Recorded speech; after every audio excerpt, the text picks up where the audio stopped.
Hello, everyone. Thank you so much for being here today on this lovely Tuesday morning. I'm one of your hosts, Christy Souders. And I'm Holly Homer. Welcome. This is number one. This is the first time. Numero uno. And we've got a great topic to discuss today with you, Holly. Why you absolutely need a better SEO strategy topic. This topic of discussion is major, especially nowadays when many people have an online presence and really need to perfect that online presence as well.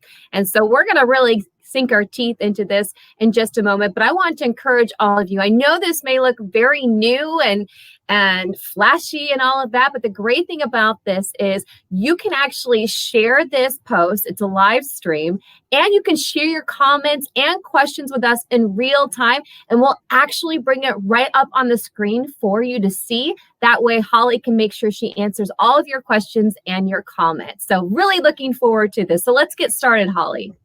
That sounds great. And that was one thing that I really wanted this to be live. So it's like, because SEO can sound scary, boring, but the truth is it's something that we all live with every single day. And it's like, it actually is quite exciting. Can we say that?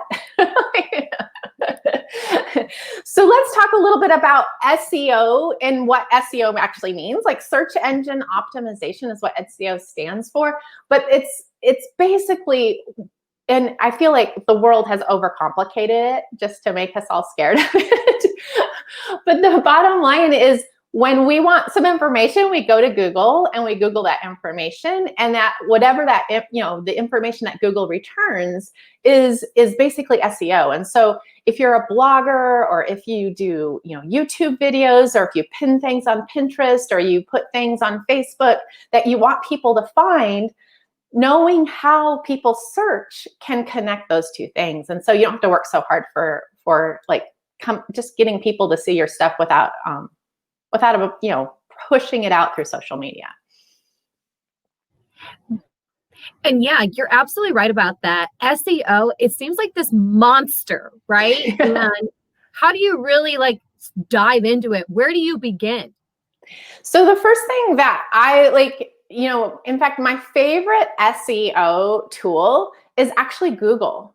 Because, and you know how we've all done this, where we're like, oh, I want to find that pizza place down the street. So you're like, I can't remember the name of it. So you start with a name that's kind of like what you remember. And then you're like, well, that didn't return, give you the results that you wanted. And so you might even see the suggested results as, oh, that's the name of the pizza place. Well, that's all part of search engine optimization. Is a lot of times when people are searching things, they don't know exactly what they're searching for. So they do really long, I remember the early days at Google, you had to be really specific, but now you can be like, what was the last time in history that, these big long sentences, and Google's going to try its best to find stuff. And so we, as content creators and video producers and all that, can leverage the fact that people aren't super specific when they Google things. And I think that's one of the things that, when you listen to a lot of the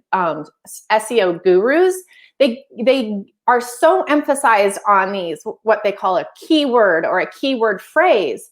Well, we don't live in keyword phrases.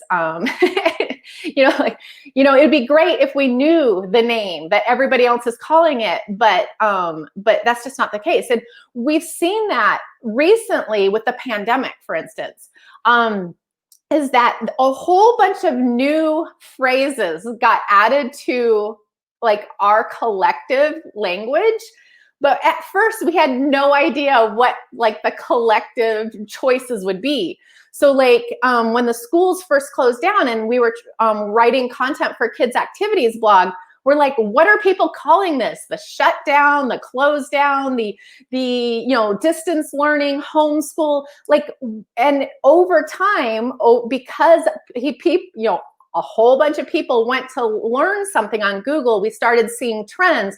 Okay, we're calling this distance learning, or we're calling this pandemic, or we're calling this shutdown. And so it's interesting that even in areas every day this is changing. And so that's why we can't get stuck like on a keyword that might have been popular 7 years ago, because a whole bunch of people, because someone said that was the keyword, a whole bunch of people have tried to grab it and dominate it, when a lot of our opportunity is in these spaces where people aren't quite sure what people call it. And also with SEO, I guess a good starting point is really, what is the definition of search engine optimization for people who are like, I hear this like mystical abbreviation SEO all the time. I hear that I need it, but I don't fully understand what the actual definition of it is. Yeah, so I would say like it's actually connecting the Googler or the searcher to the information that you have created that answers that question. So, and this is super obvious when you're like, like maybe you own the pizza place down the street. Well, if I'm searching for your location, the search engine optimization allows you to make sure that your website translates to Google, that's the information that I'm looking for. And we have to remember, like Google's top priority is that when you Google something, that you get a result that answers that question. And that's in alignment if you're creating content that is answering those questions. And so the first thing is a fit. Because if I'm Googling the pizza place down the street and then you're giving me a pizza place in San Diego, that is not what I'm looking for. In fact, I'm going back to, furiously Googling over and over and over again, not getting the result.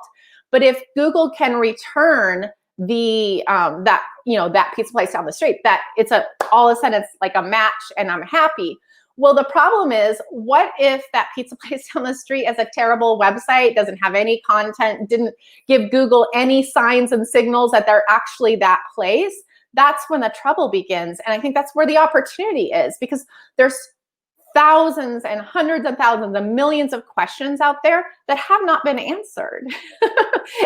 And a lot of people are all piling on trying to rank for these top things when there's just so much opportunity out there for answering questions that just haven't been answered or don't have good answers or good fits yet. And automatically when people think of SEO, search optimization, search engine optimization, even saying it can be difficult.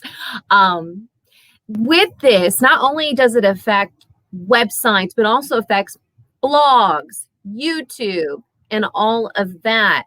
And so basically, where do you begin when it comes to searching on different platforms and e-commerce sites? Yeah, so that's what's so crazy about this is, I learned SEO through blogging. I've been a blogger for 15 years on Kids Activities blog. And so, at first it was kind of accidental, and then we got intentional about things, and then we did the wrong thing, and then we did the right, it's a process. But the main thing was when I write about like a glycerin-free bouncing bubble, and somebody wants to find a bouncing bubble recipe that match is made through Google. So, but the cool thing is everything that we've learned, even early on with Google, we now see in other platforms. So for instance, you've probably heard the phrase that, YouTube is the second largest, search platform, because a lot of people bypass Google and go straight to YouTube when they're looking for how to do something. Because I'll just watch a video on how to do something or learning some sort of information. So that was pretty obvious that all of a sudden what we would normally think of as a social media platform has now become a search platform, but it goes way beyond that. Because when Pinterest came out, well, now you think, I'm going to throw a party. Where do I go to find party ideas? Well, I go search on Pinterest because I can it's a visual search. So now you can see all those keywords and phrases and descriptions. And that's basically the main thing on a lot of social media, is that you need to give the platform, the algorithm, the bots that are searching everything, you need to give them enough information to explain what you're talking about. So I can't just pop up a pin on Pinterest that just has a beautiful photo and maybe 2 or 3 words, because the algorithm, the program is not savvy enough to know exactly all the details that's in that photo. You have to give it additional information. That's where the descriptions and the titles and the links and all that gives all of that additional information. So you want to just make sure that you're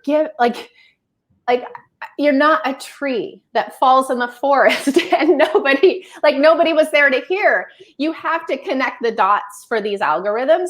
And that is truth on one of our successes this summer on Facebook was realizing that there are and I would call them keywords, but there are phrases and words that are basically trending on the platform, which makes sense because Facebook and any of these other platforms wants to figure out what's really hot right now, and so that it can make sure that those hot items, those trending items, are being seen by the most amount of people. So one of the ways they figure out what that is and what the conversations that a lot of people are having is through words. And so when you use those words that people are looking for, that people are using in their feeds and in their posts and stuff like that, it can get you more even traffic through Facebook. So this isn't just about Google. It's about pretty much our entire online life, because we rarely, I don't even type in the address of my own blog anymore when I want to go see it. I'm Googling it. And I think that, especially with Alexa and Google Home and all these other things, we've bypassed, we're so lazy about typing in the .com. Oh, hey, Alexa, go to kids activities blog. And I know you touched on this a little bit, but for everyone that's watching right now, how does SEO help one's business? So, well, first of all, the last thing you want is a customer or client who knows and loves you to not be able to find you. So the number one thing of SEO is generally making sure that you're giving Google or Pinterest or Facebook or any place that someone would search for you enough information to find you. And I know you'll in fact, I'll probably go back and look at this Facebook page and say, oh my gosh, the description that I have for this is not giving people enough information. But that's probably, I would say, step one is look at whatever you're looking at, whether it be your Pinterest account or your blog or your Facebook profile or your Facebook page. Make sure people, when they come there, if they don't know you or if they know you just a little bit, can actually figure out what you're about. So that's number one, is to connect to those people who are actually looking for you. But the second part of that is you have something to offer that's amazing and unique. So that's another way that you can get connections to people who are looking for whatever you might be promoting or publishing and all that kind of stuff. So just a connection of somebody's looking for what you do and then connecting those two. And then the third part of that is that is one of the easiest ways to get new customers and clients, because they're out there looking for you. And one of the things that we've found on Kids Activities blog is one of the ways we make money is through affiliate links. And so what that means is an affiliate is like I am promoting something that is on Amazon, and then if you buy it through Amazon, I get a small cut, very small and smaller and smaller. But one of the things that we see is when we write a blog post that is about something that's kind of specifically is I don't know, maybe you're looking for an underwater widget. And so we have an underwater widget post. And so those people coming from Google who are specifically looking for information on an underwater widget are more likely to click through and buy. And that makes sense, because the other places we might put that content, like on Facebook, well, they're just scrolling. They're not actively searching for an underwater widget. So that's what's so powerful about people who are on a mission, who are out there searching to begin with. they're the ones that have like the most buyer intent, potential client intent. Those are going to have a lot higher conversion rate. So if you aren't like thinking about this in terms of your business, you're handing customers to your competitors or to like, or they may, in a lot of cases, what's so crazy, it's not your competitors.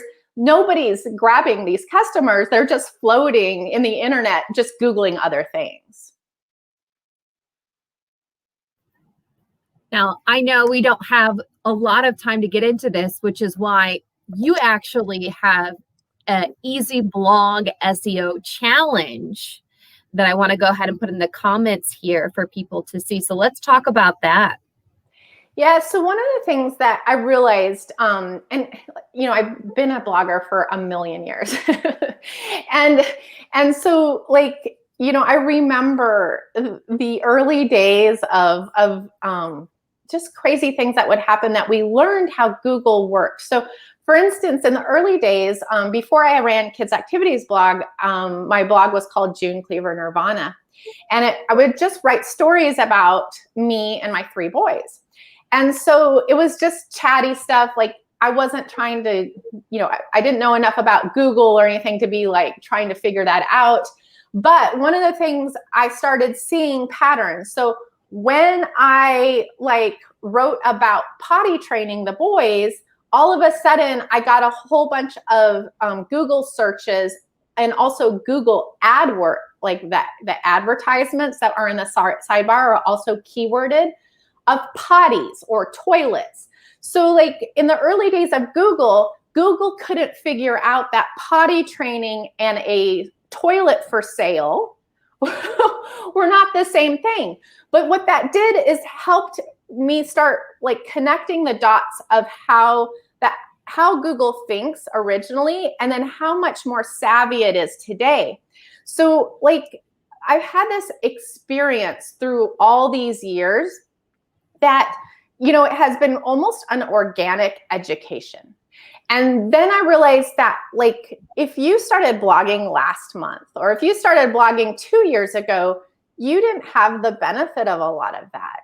And so I wanted to make it so simple, because I feel like when you hear the words SEO, especially if you've priced like SEO courses or SEO like consultations, I mean, they start in the tens of thousands, and it doesn't have, like, you can do some things that are very, very simple. It doesn't have to be complicated like that. In fact, it's almost better for your site and more sustainable for whatever you're doing if you can start at the basics and something simple that you can actually accomplish every day and make an impact. And that's what's so cool about this. So I thought, what would be the easiest thing to start?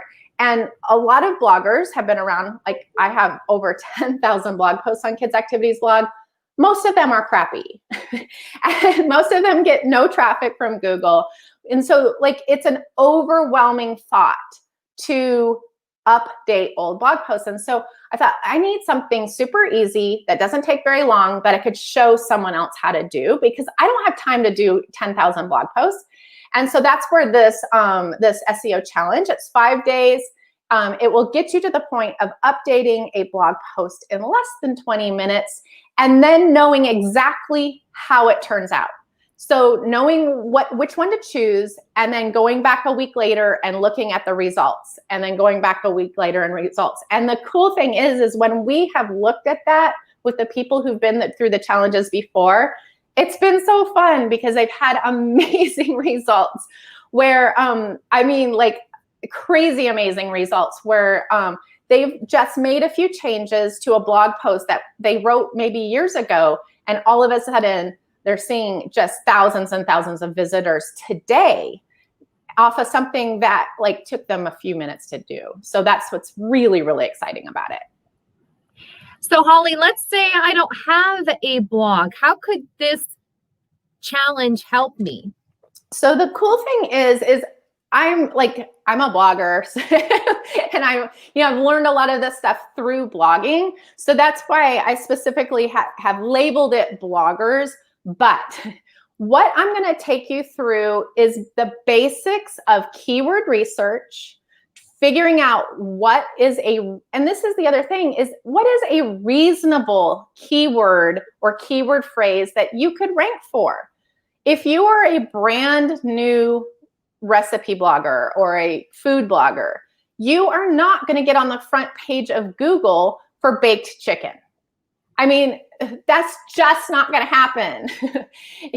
The people who are on the front page of Google for baked chicken not only know exactly what they're doing in SEO, but they've been established. In fact, I'm not a very good cook, so I actually Googled baked chicken the other day. And the girl who has the #1 spot has an amazing blog post about baked chicken. Give Me Some Oven is who's the top ranking one for that right now. And so it's a genius blog post. But the second thing that you have to realize, it has over 2,100 comments on it. So this is not a blog post she wrote yesterday. So if you're getting started, like maybe like on YouTube, or maybe you're just starting to pin some things that maybe go back to your e-commerce site, or maybe you're writing your e-commerce sales page, all these things about connecting what people are searching for that would connect them to you, and then making sure that's a reasonable match. Like if you're selling baked chicken, this is going to be really hard for us to figure out because it's going to be really hard. But if you're selling a craft on an Etsy store, or maybe a product on Shopify, we can figure out through keyword research what could connect the dots that is a reasonable level for you to be able to rank for pretty immediately. Okay, well, definitely interested in this. So if someone's watching saying, I need to sign up for this challenge, what are some things that they need to do? So you can go to Easy, and I know we have that somewhere it's easier to see it, but like the Easy blog, SEO.com, and just sign up. It's $37. And by the way, everything I sell, including this product, is 100% money back guarantee. If you don't think you got way more than your money's worth, then just email me and I'll give you your money back, because I don't ever want you to think you're risking something. But on top of that, we have a huge, super secret bonus right now that if you sign up for the Easy Blog SEO, you're also going to get my How to Prevent Blog Overwhelm, which is basically how to prevent life overwhelm, which is a huge bonus that's worth like $97. It's not available anywhere else. And it has it's a 5-module mini course on how to kind of get your life pulled together. And it uses the digital version of my She Did It All planner. And I've modified some things in the beginning of that, specific for if you are working online, which so many of us are doing right now, whether that be a blog or social media manager and all that kind of stuff. I've modified a little bit in the beginning of that to give some more direction, because right now, so many of us are working from home while raising our children and making sure people are fed and making sure the laundry's done. And oh my gosh, while making sure people, thank God it's summer right now, but making sure people are doing schoolwork. And I mean, the amount of craziness that is happening in our lives right now while we're trying to work or run a business, no wonder we're stressed out. It's not our fault. It isn't. But one thing that can be helpful is to have the tools in place to be able to make sure your business and your blog is in good position to reach your readers, to reach the people who really matter. Because that's really the purpose behind SEO, is reaching those people. It's not some magic, scientific thing that you have to figure out. This can help you easily not have to wrap your head around things and pull your hair out at this time. Yeah. And I think, so often, I feel like the word overwhelm is so good for so much of what's happening. Because if you're anything like me, when you're overwhelmed, it kind of throws you into a paralysis. And I'm just like, oh my gosh, I'm so overwhelmed. I'm going to go crawl into bed and watch Netflix. That's all I want to do. And so, but yeah, not helpful to the family, not helpful to the business. So we've got to stop that. I mean, it's okay. And I'm not judging because I'm there too every once in a while. But the truth is times like this, and any time that like that the world's a little unstable, or your family's a little unstable, there are opportunities that you could grab that could get you to a point where that overwhelm is not an issue. And so that's what's so important about, and like, I'm not going to yell at you to get out of bed. And like I said, this has to be, in fact, I'm going to show you how to fit what is important to you into your life. Because that's the beautiful thing about life, is that we all, like, our lives all look incredibly different in many, many ways, yet very much the same. And so figuring out what's important to you, let's get that on the schedule. One of the things that happened to me, and I don't know if this is familiar to anyone else, but I realized that my to-do list was running my life. And so stupidity things like call the vet, pick up the prescription, like take the car in, like these things that are just like, they don't enrich my life. They're a hassle. Those are the things that I was spending all morning doing when I was fresh and my brain was working and all that kind of stuff. And I was like, because I was like, I got to get through these to-do lists. When I flipped my to-do list and put what would move my business and my family forward first, and my to-do list second, if I have time, that's when everything changed. Because all of a sudden you're like, okay, like the dog needs to go into the vet, but like in the next 6 weeks, like it doesn't have to be done today. Let's look at a spot where I don't have anything else going on that day. Let's take the dog in. When you can flip like the priorities and say, oh my gosh, if I sent this email out to my list today, that would actually change the amount of traffic. That would change the amount of people that saw my new product. That would change. That's so much more important for your end goal of building a business than making sure the dog is okay, and the dog's okay. The dog's okay. Everyone's okay. Yeah. And when you use this, then when things do come up that are emergencies, you have time to fit them in your schedule, because you're not being dictated to by the to-do list. And so that's one of the things that like just changed everything for me. And I think like, especially in these times, when like, it's weird, like one day you might have 8 hours to work and the next day you have 20 minutes and it's a rush. We need to plan for that a little bit and make sure that ebb and flow of natural life, especially if you have children or a partner or a husband or a wife, like life is unexpected. We're like locked in during a pandemic. Who knew? So we do have a question from a viewer. And so I think you may be getting into this, as far as like what platforms are good to use for SEO and all of that. This question's from Candy. She wants to know, did you say what platform you use in the Easy Blog SEO? And is that something you will get into in your workshop? We will get into it, but Kenny, that's a really good question. So I always like the free tools, but if you've been looking for free tools lately, they have been like falling by the wayside. So one of the things that I really like is Uber Suggest. I do think, and that's Neil Patel's, and he's a big SEO guru, somebody that I really respect. That's his platform. I do think because of some craziness that happened earlier that they are charging a little bit for that, or I do think there's still free parts of that. So Uber Suggest is probably my number one. The other one that is now, it's pennies. It's not very expensive, but it's keywords everywhere. And that's a Chrome extension.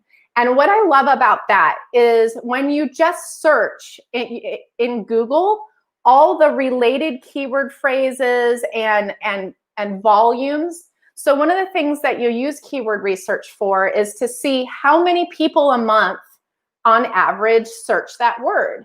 So what's really cool to say, oh, okay, so like if I add, this adjective onto that keyword phrase, it bumps it down a little bit, but surprisingly not as much. So one of the things you'll see, let's take the baked chicken, so baked chicken probably has, I don't know, 4 million, searches a month, probably more than that.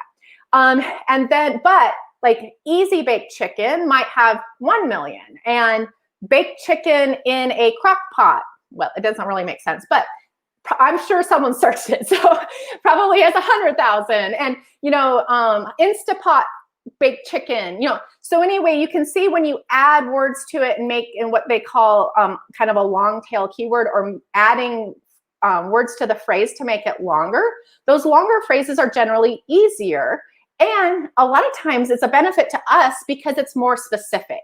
So like if I am a vegan, and I am, which is one of the reasons why I have to like Google baked chicken, is like vegan baked chicken. So that's very, very specific and no longer actually chicken. But you can see there how there would be a lot less searches for it. But if you had a vegan baked chicken recipe, when people are looking for a vegan baked chicken recipe, they could come to you and it would be an instant match. So adding that extra descriptors can be really helpful. So for free or cheap, I would go with Ubersuggest or Keywords Everywhere. And then the gold standard is, if you want to pay for stuff, is SEMrush, and I use Ahrefs. And I actually use SEMrush a bunch too. So I will show those things during the challenge, but there's at no point do you have to pay for that. There is so much information that's free out there. It's really quite exciting. Yeah. So for everyone who has been watching throughout today's live stream, if they want to go ahead and participate in this Easy Blog SEO challenge, just give them the details one more time. So you're going to go to Easy Blog SEO challenge, easyblogSEO.com. And the challenge is 5 days. It starts a week from today, actually. And you'll want to set aside probably an hour a day for 5 days, although all the content will be there afterwards. So if those 5 days aren't a good time for you, everything will be available in the future, so you can go back and look at what you missed. And basically each day there's a little education module and then a live Q&A. So I set it up that way because I know a lot of people are at different levels. So there may be a day that you're like, oh, like I'm just going to breeze through the education and skip the Q&A because I don't have any questions. But then also the questions allow us to get really, really specific about your situation. So if you're like, hey, like this is my situation, I'm not exactly sure what to do, like we can address that in the challenge really, really easily. And so what's super, super fun about that is that it's actually quite customizable to whatever you're doing, because we're going to go through a specific process that will work for, blog posts, but also for YouTube channels, pins on Pinterest, Facebook posts, and all that kind of stuff. And then do Q&A so we can make sure that we address the concerns you have in your own business. And then if you want more education after that, like if you're like, oh my gosh, like this is just scratching the surface, I want more, I'm going to give you some places that I've spent money that I was well spent. And that's really rare in the SEO world. So that's good because there's a lot of snake oil in the SEO world. And then also, the continued coaching, if that's something that you're interested in, is available as well. So it's kind of like step one of what could be a project that goes on that, basically transforms your site or your channel or whatever you're doing. And then, or it could be a quick refresh. And then when you'll change the way you write things from here on. And that's super, super valuable because just a few word changes here and there can make a huge, huge difference. Oh, thanks, Cassie. Yeah, she also said, hey. Oh, Candy just got Ahrefs. Yeah, that's actually, I started with SEM Rush, and then I like the way that Ahrefs has the, you can click on anything and it'll pop up the actual Google return. So you're like the baked chicken, it'll show you what that looks like, because a lot of times I feel like more information is just better, as long as it doesn't cause that overwhelm that then causes paralysis. So it's that, like, really, we want information, but we don't want to know how to use it. So also, we want to talk about, this is the biz edition, but on Thursday, we'd like people to join us for the life edition. I know, like, for many, many years, I've run kids activities blog and the Quirky Mama Facebook page. And then I've taught, and coached in the blog, teaching bloggers how to make money from their blogs. And I've always felt like that's like two different things, but it's not really, because if you're, especially now, and I think that, like, there's just a light been shown on all of this, is anybody who works from home realizes that it's not two different things. It's more like this. So on Thursdays, we'll be on Quirky Mama and talking about balancing life and family and kids and work and all that kind of stuff, and I am not an expert in that, but I've made enough mistakes over there that, like, hopefully we can keep you from making some of the same mistakes. And it'll be a lot of fun, because my kids are crazy.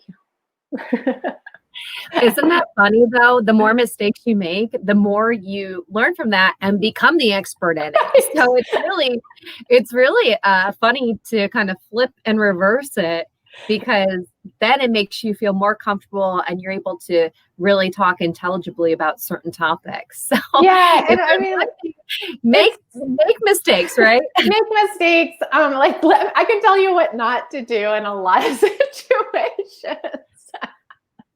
You can save some mamas some time out there, right? So. I mean, there's no reason for anyone else to make some of these mistakes. Right. Is there anything else you'd like to add for today's biz edition? No, I'm just really excited. And as always, if feel free to reach out to me at any time. I'm online because, so many years ago, many of you know my story. I accidentally started a blog because I was desperate for adult conversation. So the cool thing is now, there's so many more tools today to reach out and chat with one another and get to know each other. And so that's super, super important for me. So I'm so glad to hear. Mm-hmm. Well, we certainly appreciate everyone joining us today for the first episode of Holly Homer Biz Edition. And make sure you join us next week, same time, same place. Have a wonderful day, everyone. Thanks, guys. This was fun.